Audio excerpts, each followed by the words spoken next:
Well, hello everyone, and welcome to another episode here on the MIgardener channel. So today we are at Cindy's house, and I'm going to be doing a video here on how to propagate your plants very simply and easily. And it's by using one ingredient, and that is water. You don't have to use anything else. And it's going to apply to tomatoes, which we have here. We got some tomatoes. It's also going to apply to mint. We have some pineapple mint and some chocolate mint, and it's also going to apply to basil. And there's a lot of other ones, but that's what this is going to fall under here. So I'm going to simply pick, a good healthy, probably 5 or 6 inch cutting here, and you want a couple sets of leaves at the top. So we're going to harvest a couple of those, and this is just the pineapple mint here, and just remove any leaves other than those couple sets of leaves up at the top, because you want something to stick it in a fair amount of water. Then we're going to get some of the chocolate mint here, and again, same thing, just about 5 or 6 inches of stem, and just remove those leaves there. And one more is going to do just fine for the mint. Alright, there you go. And now with tomatoes, you want to find what's called a sucker, and a sucker is basically a secondary plant off of the main stem here. So if you come over here, you can actually see what I'm explaining. There is a main stem right here, and it splits right between the crotch or the leaf joint of a leaf and the main stem. And right here you see a sucker. We're going to remove that, and this will be a second plant here that we can stick in water. You can also take your fingernail and scrape away this skin here, and it will help it to root easier. And so we just scrape away about 1 inch of that skin there on the stem, and all of these hairs along here will root. And just doing that will help it to root a little bit easier. So there's that, and then we're also going to get some basil here, and this is just a spicy basil. And spicy basil, again, same thing as the mint. Take off the leaves and just make sure you have enough to have a good portion of the cutting in the water there. And get another little bit and remove the leaves. There. Okay, so now we have 2 of the mints, and then 2 of the basils and 1 of the tomatoes. So let's go root these.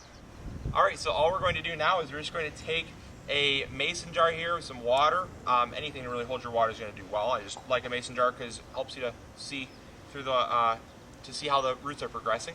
And just take your cuttings and just stick them all in there. They're all about the same length, so they're all going to be in the water about the same. And I have about 2 inches of coverage, so maybe 2.5 inches of root coverage in the water there, so they're going to be submerged in the water for quite a while. Now you're going to want to change the water out daily. This is because over time, as the roots age, they're going to turn kind of brown. I have some here that have been in water for about a week now, and the stems will begin to turn brown, and that is a sign that it's getting ready to root. The stems will start to kind of turn brown. This is on the sweet basil here we did about a week ago, and it's starting to turn brown and shriveled here, and it's starting to form some roots, as you can see there. And these ones are close behind. They're starting to turn brown, and in a little while they'll start to push some white roots, some new white roots. Now over here we have this beautiful example of some mint. We stuck this in here about a week ago, and they root so quickly. Mints are so fast to propagate. Just take a cutting and just stick that in the water, and all the hairs, it's kind of almost like peach fuzz all along here. All those hairs will progressively turn into roots as they're stuck into even soil. This is just a very fast method, but you can actually stick this cutting right into soil, bury it up here, and all those hairs will produce roots. Similar with the rest of them as well. You can do the same thing with tomatoes. All the tomato hairs, you can stick it right in soil, but we're using this method of water propagation because it's much quicker. But yeah, as you can see, very healthy root system. Now all we're going to do is just pop it in some soil, and it's going to do just fine. Alright, so we are here on Cindy's front porch here, and I was here because I wanted to do the closing so I can point out that no matter where you are, it is totally possible to throw some vegetables in the ground, no matter if it's your front yard or your backyard. they just threw some peppers here, and they actually have some sugarcane growing in here, and it is looking so awesome. So I wanted to point that out because it's one of those things where people, you know, they're afraid to put something in their front yard. And let me tell you that there is absolutely nothing wrong with putting vegetables in your front yard. Nothing at all. And in fact, I think it's not even remotely tacky. And in fact, it's probably something that I would do myself when I have a house of my own. So definitely take into consideration some cool plants. You know, obviously pumpkins might not be your first choice, but I see nothing wrong with peppers because they look almost just like a regular bush, except for the fact you'd have to plant them every other year, or every year.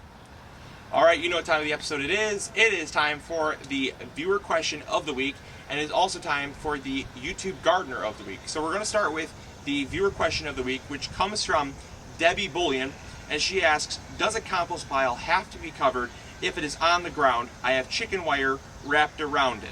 And then she goes on to explain that she wants to share some pictures when she gets the chance. And so I would definitely suggest doing that, Debbie. We always love checking out your pictures and everyone else's pictures. So good idea to share.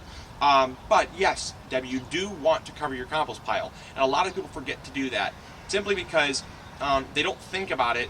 And it's one of those things where you can have a beautiful, beautiful compost that's finished and everything, but have it lacking nutrients. And so people will amend their soil and find out that their plants are lacking nutrients. And they say, well, you know, what the heck, what's going on?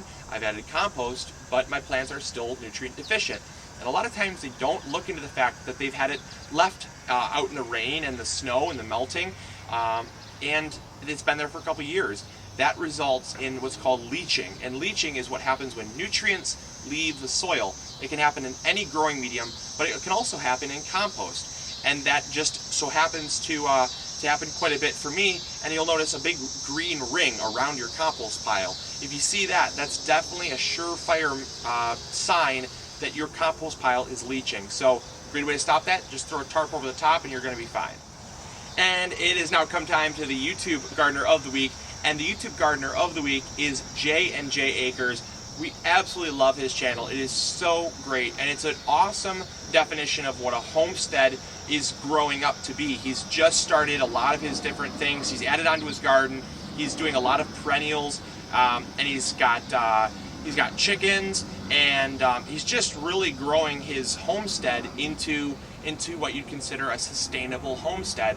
And that's awesome to see. So if you're into that type of thing, definitely check out his channel. He also does a lot of cool stuff with permaculture and beekeeping. So there's a lot of cool stuff that aligns right with what I do. So definitely suggest checking out J&J Acres channel. And I don't think you will be disappointed whatsoever. So there you go.